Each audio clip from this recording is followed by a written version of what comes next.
ಸಿಂಗನೂರು ಎನ್ನುವ ಊರಿನಲ್ಲಿ ನೀಲಮ್ಮ ಎನ್ನುವವಳ ತಿಂಡಿಯ ಅಂಗಡಿ ಇದ್ದಿತ್ತು. ಒಂದು ದಿನ ಅಲ್ಲೇ ಪಕ್ಕದಲ್ಲಿರುವ ಮರದ ಮೇಲೆ ಒಂದು ಕಾಗೆ ಕುಳಿತಿತ್ತು. ಅದಕ್ಕೆ ಬಹಳ ಹಸಿವಾಗಿತ್ತು.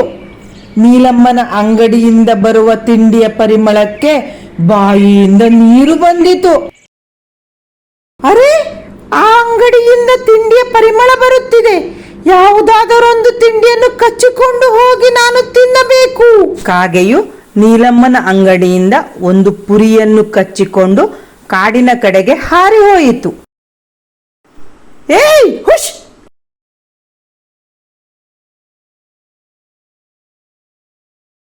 ಒಂದು ಮರದ ಮೇಲೆ ಕುಳಿತುಕೊಂಡು ಇನ್ನೇನು ಪುರಿಯನ್ನು ತಿನ್ನಬೇಕೆಂದುಕೊಂಡಾಗ ಒಂದು ನರಿಯು ಅಲ್ಲಿಗೆ ಬಂದಿತು. ಓ, ಪುರಿಯ ಪರಿಮಳ ಬರುತ್ತಿದೆಯಲ್ಲ. ಓಹೋ, ಕಾಗೆಯು ಪುರಿಯನ್ನು ತಿನ್ನುತ್ತಿದೆ.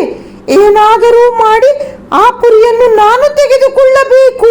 ಅರೆ ಕಾಗೆ, ನೀನು ಬಹಳ ಸುಂದರವಾಗಿ ಹಾಡನ್ನು ಹಾಡುತ್ತೀಯೆಂದು ಕಾಡಿನಲ್ಲೆಲ್ಲ ನಿನ್ನನ್ನು ಹೊಗಳುತ್ತಿದ್ದರು. ನೀನೊಂದು ಹಾಡನ್ನು ನನಗಾಗಿ ಹೇಳುವೆಯಾ ಈಗ? ಪೆದ್ದ ಕಾಗೆ ನರಿ ಹೊಗಳುತ್ತಿರುವುದನ್ನು ಕೇಳಿ ಖುಷಿಯಿಂದ ಹಾಡಬೇಕೆಂದು ಬಾಯಿ ತೆಗೆಯಿತು.